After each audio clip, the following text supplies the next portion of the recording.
नमस्ते, नमस्कार, आदाब, सत श्री अकाल। आप सभी का स्वागत है मेरे YouTube चैनल हिस्ट्री विद विवेक में। आज हम इतिहास में एक शानदार सीरीज यानी संपूर्ण आधुनिक भारत MCQ, इसका मतलब ये है कि modern history MCQ and Hindi लेके आए हैं। इसका यह अर्थ है कि हम होल मॉडर्न इंडियन हिस्ट्री को MCQ फॉर्मेट में द एंड करेंगे। यह पहला पार्ट है। हर एक पार्ट में 15 शानदार प्रश्नों का समावेश रहेगा। यह video net, JRF, set, slate, TGT, PGT या असिस्टेंट प्रोफेसर या IAS प्री सभी एग्ज़ामों की तैयारी कर रहे छात्र छात्राओं के लिए समान महत्व रखता है। तो हम आज इस वीडियो को चलिए आरंभ करते हैं। जो लोग चैनल पे पहली बार आए हैं लाल बटन दबा के चैनल सब्सक्राइब करें और साथ ही में बेल आइकन दबाएं ताकि आपको इतिहास संबंधी वीडियो एकदम आसान भाषा में तुरंत मिल सके। चलिए हम आज का वीडियो आरंभ करते हैं। आज का हमारा पहला प्रश्न है कि अहस्तांतरणीय जागीर कहलाती थी, मतलब ऐसी जागीर जिसका हस्तांतरण नहीं हो सकता था, वो क्या कहलाती थी? वतन जागीर, तनख्वाह जागीर, वक्फ जागीर या नन ऑफ दीज? तो आपको बताओ कि मुग़ल काल में जागीरें दो प्रकार की होती थी, हस्तांतरणीय यानी तनख्वाह जागीर और अहस्तांतरणीय यानी वतन जागीर। तो अधिकांश जागीरें हस्तांतरणीय थी। तो ये जो हमारा सवाल है कि अहस्तांतरणीय जागीर कहलाती थी, तो ये इसका उत्तर हो जाएगा आपका वतन जागीर। अब हम बढ़ते अगले प्रश्न की ओर। मुग़लों का संबंध किस नस्ल से था? ईरानी, तुरानी, दोनों या कोई नहीं? तो जो लोग मध्य एशिया के तुर्की भाषी क्षेत्रों से आए थे वो तुरानी कहलाते थे, जो कि हमारा ए विकल्प मतलब कि बी विकल्प है। और जबकि वर्तमान अफ़गानिस्तान और इराक के फ़ारसी क्षेत्रों से आने वाले को ईरानी कहा जाता था। तुरानी सुन्नी और ईरानी शिया मुसलमान थे। यद्यपि मुग़लों का संबंध एक तुरानी नस्ल से था, पर उन्होंने उसके प्रति कभी कृपा नहीं दिखाई। तो मुग़लों का संबंध किस नस्ल से था? ये हो जाएगा तुरानी।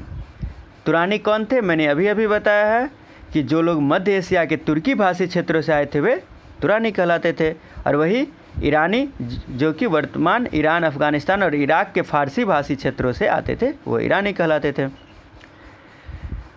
अब अगला प्रश्न है कि दक्कनी राज्यों में शामिल गोलकुंडा पर अंग्रेज़ों की विजय कब हुई? ये प्रश्न पूछता है बार बार कि गोलकुंडा पर अंग्रेज़ों की विजय कब हुई? 1680, 85, 1689 या 1692 ईस्वी? तो आपको बताओ कि दो दक्कनी राज्यों बीजापुर व गोलकुंडा पर औरंगज़ेब की विजय 1685 और 1689 ईस्वी में हुई थी। यानी कि ये जो गोलकुंडा है उस पर विजय 1689 ईस्वी में हुए थे। कब? 1689 ईस्वी में।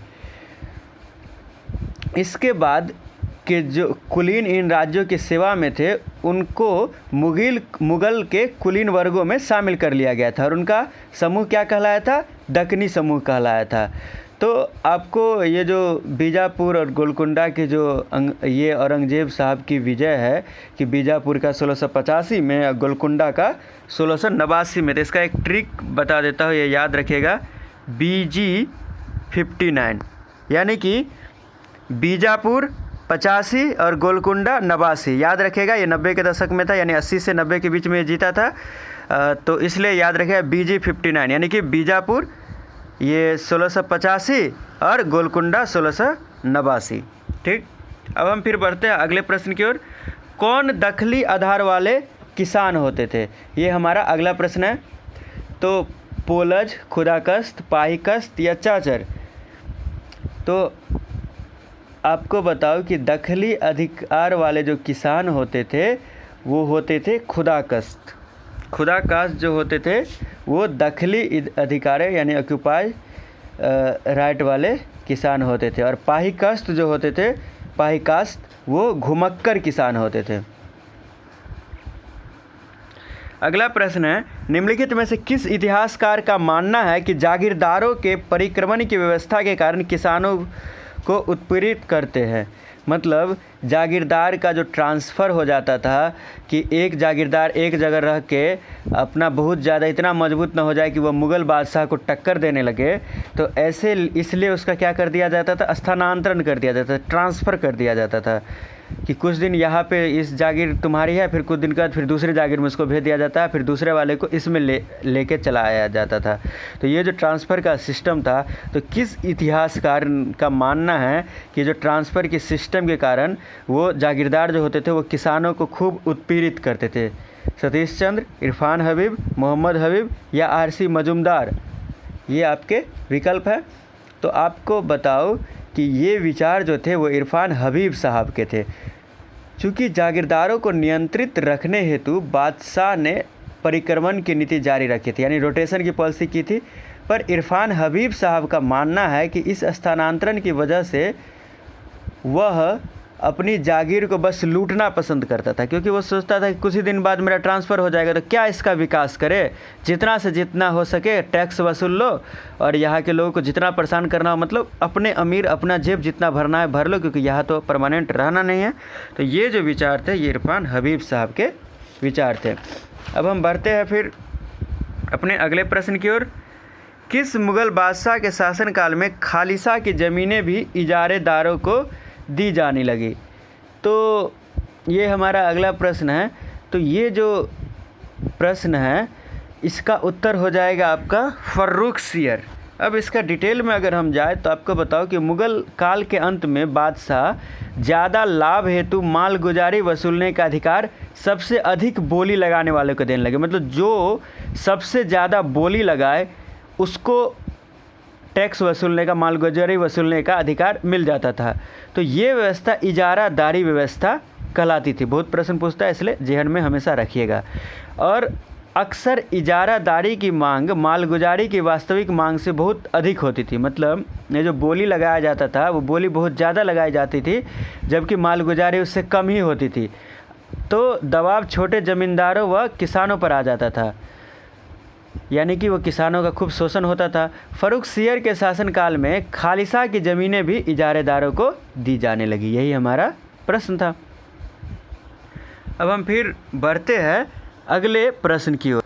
हमारा अगला प्रश्न है 7वां नंबर प्रश्न कि बंगाल में मुग़ल बादशाह द्वारा नियुक्त आखिरी सूबेदार था। बंगाल में मुग़ल बादशाह द्वारा नियुक्त आखिरी सूबेदार था सिराजुद्दौला, चिनकुलिच खां, मुर्शिद कुली खां।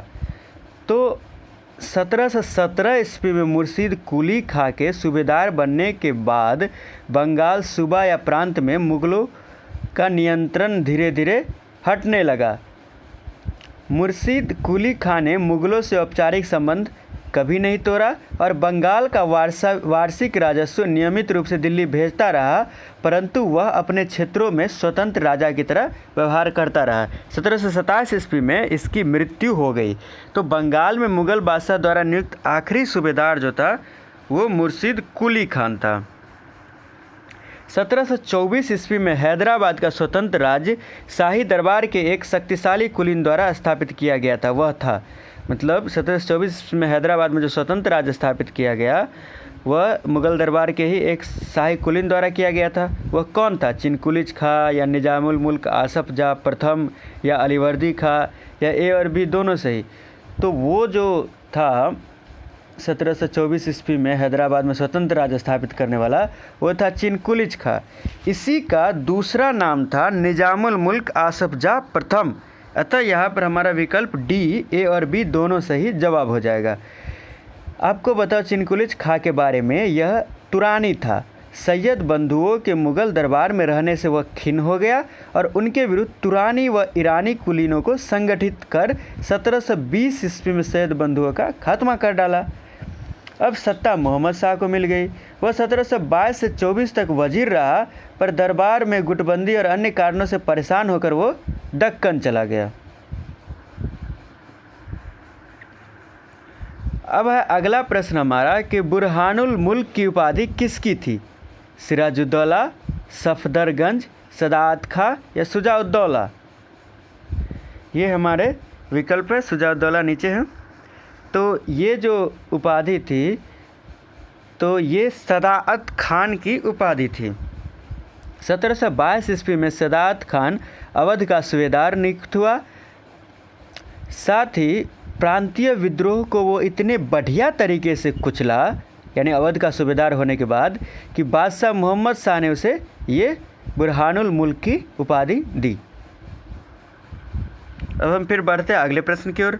निम्नलिखित पेशवाओं को उनके कालानुक्रम में सजाए। पेशवा आप जानते हैं कि शिवाजी की मृत्यु के बाद मराठा साम्राज्य में, मराठा शासकों में ये पेशवा ही जो थे उनके साम्राज्य को चलाए और बाद में सर्वे सर्वा बन गए। वो जो मतलब कि वो जो शासक होते थे वो बस नाम के शासक रहे, पेशवा ही सर्वे सर्वा हो गए थे। तो उन पेशवाओं को सही कालानुक्रम में सजाने की बात कर रहा है। बाजीराव, बालाजी बाजीराव, बालाजी विश्वनाथ, माधव राय। तो इनमें से जो सबसे पहला नाम आएगा वो बालाजी विश्वनाथ का आएगा। बालाजी विश्वनाथ सबसे पहले स्थान पर आएंगे। इनका काल है 1713 से 1720 ईस्वी। फिर आएंगे बाजीराव साहब, इनका काल है 1720 से 40। फिर आएंगे ये आपके बालाजी बाजीराव, ये तीसरे नंबर पे आएंगे। बालाजी बाजीराव को ही नाना साहब भी बोलते हैं। इनका काल है 1740 से 61। और सबसे अंत में आएंगे माधव राय, ये 1761 से इनका काल आरंभ होता है। तो ये माधव राय सबसे अंत में आएंगे। तो इस हिसाब से हमारा विकल्प सी सही जवाब हो जाएगा। CABD, बालाजी विश्वनाथ, फिर बाजीराव, फिर बालाजी बाजीराव यानी नाना साहब, और सबसे अंत में माधव राय।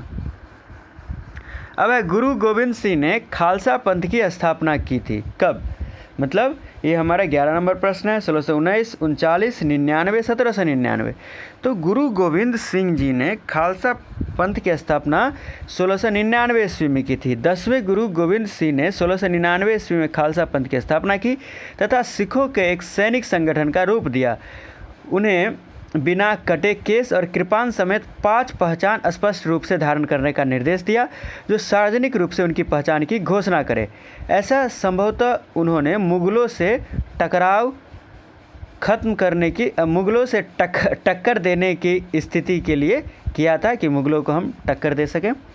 अगला प्रश्न है कि प्रसिद्ध सिख शासक रंजीत सिंह किस मिसल के प्रमुख थे? तो आपको बताओ कि रंजीत सिंह जो थे, जिनकी मृत्यु 1839 ईस्वी में हुई थी और 1770 ईस्वी तक ही करीब 60 से ज़्यादा मिसलें हो चुकी थी। तो सिख शासक रंजीत सिंह जो थे वे सुकेरचिया मिसल के थे। ये सुकेरचिया मिसल के प्रमुख थे। हमारा 13 नंबर प्रश्न है कि अकबर के समय विभिन्न राजपूत सरदारों को पेशकशी जमींदारों के रूप में मुग़ल प्रशासनिक ढांचे में शामिल किया जाने लगा। मतलब विभिन्न राजपूत सरदार जो होते थे वो पेशकश देते थे और मुग़ल प्रशासनिक ढांचे में शामिल हो जाते थे। वे अधीनता के प्रतीक स्वरूप मुग़ल बादशाह की पेशकश देते थे, जो होता था मतलब कि हर एक मुग़ल बादशाह जो होते थे उनका बहुत दूर दूर तक शासन था। तो हर एक राजपूत शासक को वो डायरेक्टली तो शासन नहीं करते वहाँ जाके, तो इसलिए वो क्या करते थे, टैक्स लेके, जैसे समुद्रगुप्त ने किया था। तो ऐसे टैक्सेशन का काम करते थे कि भाई तुम हमको टैक्स दे आओ, टैक्स दो, और उसके बाद जो है सो तुम अपने क्षेत्र में शासन करो, लेकिन ऊपर से तुम्हारी संप्रभुता किसके हाथ में? मेरे हाथ में। लेकिन तुम अपना वहाँ पे अपना शासन करो, मस्तिष्क शासन करो, स्वतंत्र शासक के रूप में करो, लेकिन एक ऊपर में तुम्हारी शक्ति मेरे अंदर में तुम शासन कर रहे हो। करद बनाना जिसे कह सकते हैं। तो ये मुग़ल बादशाह को जो पेशकश देते थे राजपूत सरदार, ये क्या देते थे पेशकश के रूप में? तो हमारा ऑप्शन है अर्धवार्षिक खिराज, तिमाही खिराज, सालाना खिराज या नन ऑफ दीज। तो आपको बताओ कि ये जो मतलब कि अकबर के समय से विभिन्न राजपूत सरदारों की पेशकश जमींदारों के रूप में मुग़ल प्रशासनिक ढांचे में शामिल इसको जो किया जाने लगा, वे अधीनता के प्रतीक स्वरूप मुग़ल बादशाह को पेशकश के रूप में क्या देते थे? सालाना खिराज देते थे और आंतरिक प्रशासन में स्वतंत्रता का उपभोग करते थे। उनमें से अनेक मुग़ल सेना में उच्च पद प्राप्त किए थे। तो ये जो हमारा विकल्प सी हो जाएगा, सालाना खिराज देना, ये हमारा सही जवाब हो जाएगा।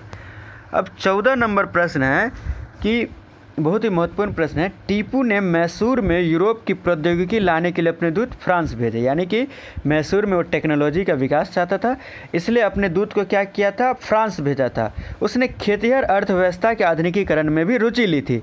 फिर भी ये सब आधुनिकीकरण की योजनाएं उसके संसाधनों से बहुत आगे की चीज़ें थी।